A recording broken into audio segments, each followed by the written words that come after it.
CM Chandrababu మళ్లీ ఇల్లు మారారు.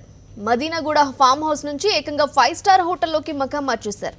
దీని అద్దె నెలకు 4 నుంచి 5 లక్షలు ఉంటుంది. ఖజానాలో డబ్బులు లేవంటూనే సీఎం నివాసాలు, ఆఫీసులకు ఇప్పటికీ 90 కోట్లకు పైగా ఖర్చు చేయడంతో జనం నోరెళ్లబెడుతున్నారు. 3 సార్లు ఇళ్లు మారిన చంద్రబాబు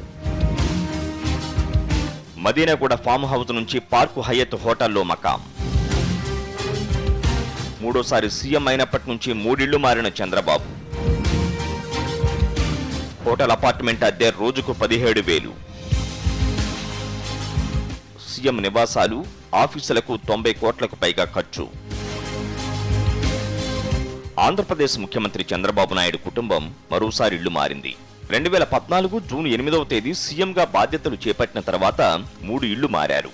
జూబ్లీహిల్స్ రోడ్ నెంబర్ 65లో ఉండే చంద్రబాబు కుటుంబం ఆయన సీఎం అయిన తర్వాత ఆ ఇంటిని కూల్చివేసి మరో కొత్త ఇల్లు నిర్మాణానికి శ్రీకారం చుట్టారు. సర్వాంగ సుందరంగా తీర్చిదిద్దుకుంటున్న ఆ ఇల్లు పూర్తిగా వస్తోంది. అయితే మొదట్లో జూబ్లీహిల్స్ రోడ్ నెంబర్ 24లో ఓ ఇంట్లో అద్దెకు దిగిన బాబు ఫ్యామిలీ ఆ తర్వాత క్యాంప్ ఆఫీసులైన లేక్ వ్యూ గెస్ట్ హౌస్ లో ఉండేందుకు సిద్ధపడ్డారు. అక్కడ ఉండటానికి కుటుంబ సభ్యులు పరిశీలించారు. కానీ మనసు మార్చుకుని ఆ తర్వాత మదీనాగూడలోని ఫామ్ హౌస్ లోకి మారిపోయారు. ఇప్పుడు అక్కడి నుంచి 5 స్టార్ హోటల్లోకి మకాం మార్చేశారు. వాస్తుపరమైన అంశాలే బాబుగారి ఇళ్లు మార్పుకు కారణమని పార్టీ వర్గాలు అంటున్నాయి. సీఎం ఎక్కడ నివాసం ఉన్నా వారికయ్యే ఖర్చు, అద్దెను ప్రభుత్వమే భరించాల్సి వస్తోంది.